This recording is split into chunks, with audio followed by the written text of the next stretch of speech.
صباح الفل، صباح الخير، صباح كل حاجة حلوة.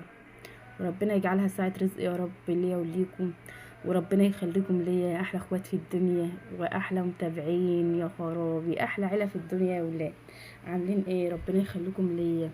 ممكن تدعولي وتحطوا لي لايك وتسمعي الفيديو للاخر. النهارده معانا ميزانيه حلوه جدا جدا جدا، ميزانيه ب 800 جنيه، شامله بقى كل حاجه. ان شاء الله الميزانيه تعجبك، بس تابعيني للاخر. ما تنساش الاشتراك في القناه.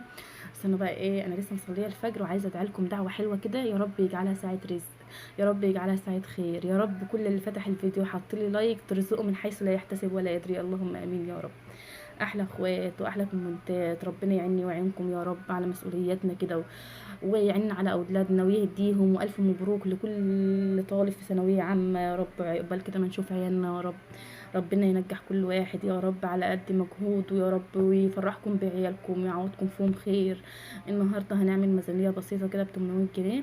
انا معايا 800 جنيه، وعايزه ان انا امشي بيهم نفسي في الاسبوع ده باي طريقه تمشي بيهم نفسك في الاسبوع ده. وان شاء الله انا هقول لك هنعمل بيهم ايه بكل التفاصيل. بس انا حبيت اصبح عليكم وحبيت ادعي لكم، وكل اللي بيخش عندي في القناه ويكتب لي كومنت حلو ولايك جميل بيرفع من معنوياتي، ربنا يخليكم ليا يا رب. يلا بقى نشوف احنا هنعمل ميزانيه ازاي، وهنبقى شاطرين كده وهنعمل ميزانيه حلوه، ميزانيه حاسه ان هي ترضيكم وترضيني. فيلا نشوف احنا هنعمل ميزانيه ازاي. تجيبي قلم وورقه وتبداي تكتبي معايا. احنا خلاص معانا 800 جنيه في ايدك اهمت، وهتبداي ان انت تشتغلي بيهم. ماشي، اول 200 جنيه معانا اهمت، دول اول 200 جنيه. 100 اهي و100 اللي هما ال 200 جنيه اللي فوق دول هنجيب بيهم فرخه. هنجيب بيهم فرخه حوالي 2 كيلو ونص، لان انا كنت جايباها يوم الجمعه اللي فاتت عامله 80 جنيه، بس معرفش هي زادت ولا ما زادتش، يعني زادت ولا نزلت ولا ايه، انا مش عارفه. فهجيب فرخه 2 ونص. تمام، انت بقى حابه تجيبها 2 وتوفري كمان من 200 جنيه ده وتخليكي شاطره كده، فزي انتوا براحتك. تمام. طيب ال 200 جنيه التانيين دول هم نفس مش احنا معانا 800، خدنا منهم ايه 200. طيب ال 200 جنيه التانيين دول بتوع الخضار والفاكهه، زي ما بيقولوا كده في الفلاحين بتوع السوق. هتجيبي ال 200 جنيه خضار وفاكهه ازاي؟ بصي، هتجيبي نوعين فاكهه او نوع واحد كفايه، وفي وسط الاسبوع يا ستي ربنا يكرمك او يكرم جوزك ويبقى يجيب لهم كمان نوع. يعني مثلا ممكن تجيبي تين وعنب، مانجا وعنب، كيلو ونص او كيلو بال100 جنيه. المية التانية هنجيب ب30 جنيه بطاطس، وب30 جنيه طماطم، وب10 برنجان، وب10 خيار، وب10 بامية. استنوا بس كده، 30 و30 كده 90 جنيه. تمام. ولو حابة بقى ان انت تكتري شوية في البطاطس او الطماطم مفيش اي مشكلة، انت بقى وراحتك. فرنات ال200 جنيه زي ما انت عايزة. ماشي، دول كان اول 400 جنيه عندي اهو. دول 400 جنيه للفاكهة والفراخ. هنجيب فاكهة وهنجيب فراخ، وديت 100 جنيه الواحدة. هتجيبي بيهم ايه؟ هجيب بيهم سمك. بصي يا حبيبتي، مش معنى ان احنا هنعمل ميزانية ان انت تظلمي عيالك في النص. العيال محتاجين ان هم يتغذوا، ملهمش دعوة باي ظروف، ملهمش دعوة باي اسعار. مش هيسألوك، هو العيل هيقولك انا جعان انا عايزه اكل، حطيلي. عودتيه على السمك واللحمة من صغره والفراخ، لازم يمشي بالسيستم ده طول عمره. عودتيه ان انت تعملي يوم في الاسبوع ما فيهوش لحمه وسمك وفراخ، والله بقى حسب ما العيل اللي قدامك يتقبل. بس انا زي ما قلت لك قبل كده، احنا دلوقتي في دروس وفي مدارس، وانا عارفه والله ان انت مضغوطه وان انت متحمله فوق طاقتك وان انت، بس احنا كلنا يعني اهالينا زمان، امي وامك وستي وستك كانوا بيمشي الدنيا ازاي؟ كانوا لازم يجوا على نفسهم شويه عشان خاطر عيالهم يا جماعه. واحمد ربنا، يعني احمد ربنا والله، دي نصيحه بقولها لك من اخت مجربه. الفيديو فصل ورجعت لكم تاني. احمد ربنا.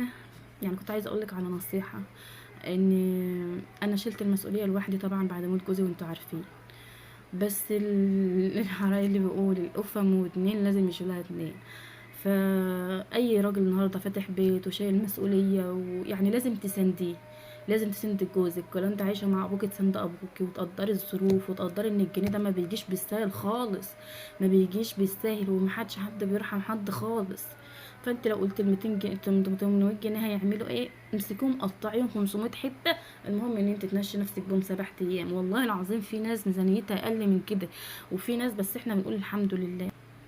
ما علينا يا بنات. بصوا، السمك رخص دلوقتي، يعني ممكن تجيبي كيلو سمك كده شبار حلو كده قد كف ايديكي كده، عامل 60 جنيه 70 جنيه، هتجيبي لك كيلو ونص سمك. البوري عامل 100 جنيه، والله العظيم الاسعار دي انا سامعاها في السوق عندنا وانا جيت اقول لك عليها. ماشي، يبقى انا معايا ال 100 جنيه بتاعت السمك، وال 200 جنيه بتاعت الخضار، وال 200 جنيه كمان بتاعت ايه، بتاعت الفرخ. 200 جنيه بتاعت الفرخ. يبقى عندنا 500 جنيه من اصل 800 جنيه اصلا، يعني من اصل 800 جنيه، 500 جنيه من اصل 800 جنيه، فنطيهم سمك وفراخ وتسويقه. اه بصي، التسويقه انت هتقولي لي ازاي اجيب ب 30 جنيه طماطم وانت عارفه ان الطماطم غاليه؟ طب ماشي، ما انت ما تجيش بقى وانت عارفه ان الطماطم غلت. انت فين، انت كنت فين والطماطم رخيصه؟ ما خزنتيش ليه؟ مع علبه صلصه ما كده الدنيا تمشي. علبه صلصه مع 2 كيلو طماطم مع شويه بطاطس، ماشي، هتبداي ان انت تمشي نفسك بيهم برضو. طيب احنا دول ال 500 جنيه، تمام؟ دول ايه ال 500 جنيه اللي انا قلت لك عليهم اللي انت هتمشي نفسك بيهم. ماشي. اللهم صل على النبي. بند الفطار، خلينا بقى نعمل بند الفطار.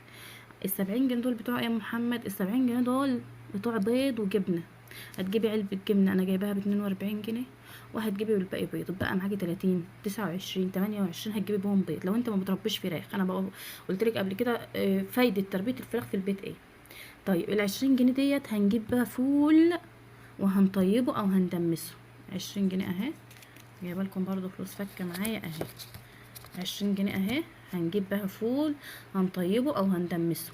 وال20 جنيه اللي بعدها هنجيب بيها فول مجروش اللي هو بتاع الطعميه، وهتعملي عجينه الطعميه في البيت عشان تنوعي في الفطار. يعني مش كل يوم بيض وجبنه وبرنجان، ممكن بيض وجبنه وطعميه. الطعميه اللي انت هتعمليها في البيت افيد واصح 100 مره من اللي انت هتجيبها من بره.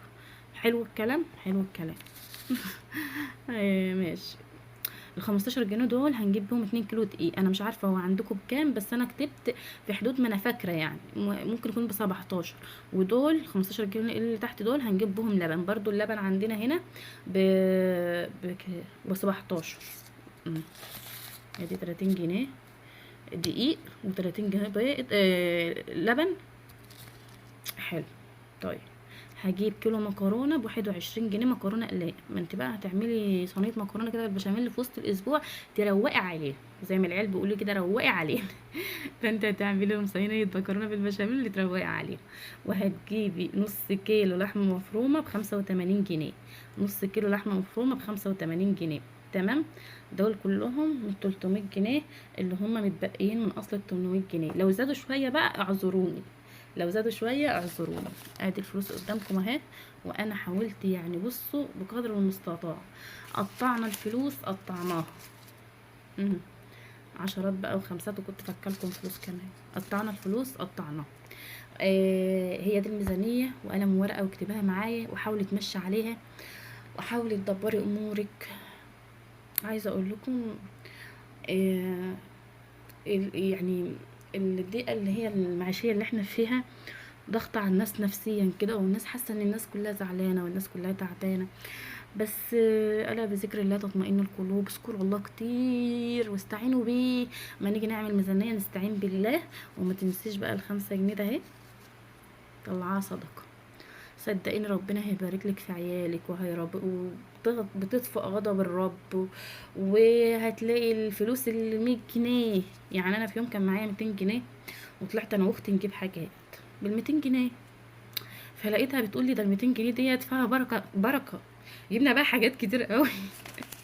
يومها جبنا بقى. فان العنصر البركه او البركه تبقى موجوده معاكي او ملازماكي او ربنا محوطك بيها، دي حاجه ربنا اصطفى بها عباده. مش كل الناس عندها بركه. في واحد ممكن يبقى بياخد 10,000 جنيه وهو مش عارف يمشي نفسه بيه، وبينصرفوا وبيروحوا وبييجوا.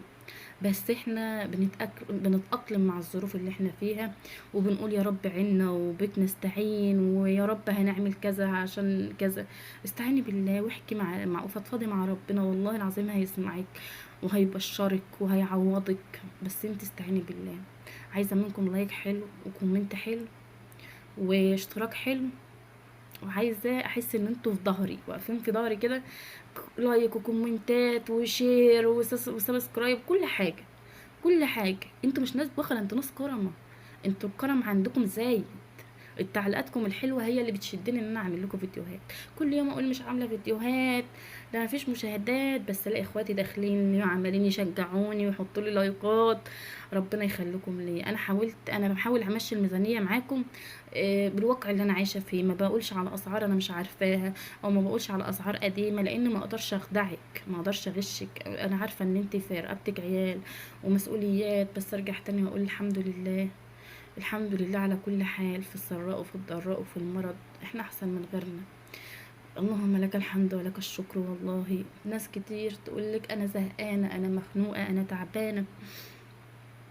إيه بتجيلنا ساعات كتير وبتبقي انت مش يعني ماسكه الفلوس، ما انتش عارفه. انت عارفه ان ال100 جنيه دي لو طلعتيها خلاص ما عادتش هترد، فبتبقي خايفه لما تقدريش تمشي نفسك بيها.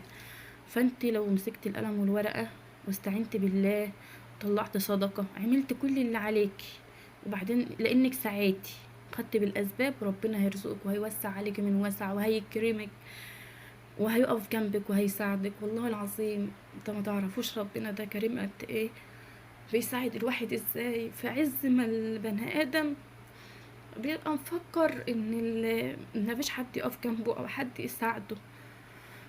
البشر اتغيروا قوي يعني، ما عادوش زي الاول.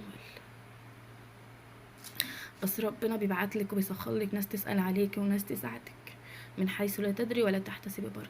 ما تعرفيش هو رتبها لك ازاي ولا جابها لك ازاي. فانت قبل ما تبدأي تعملي اي حاجة استعيني بيه بس. قوله وكلتك، قوله خلاص فوضت لك بقى الامر ده يا رب. يا رب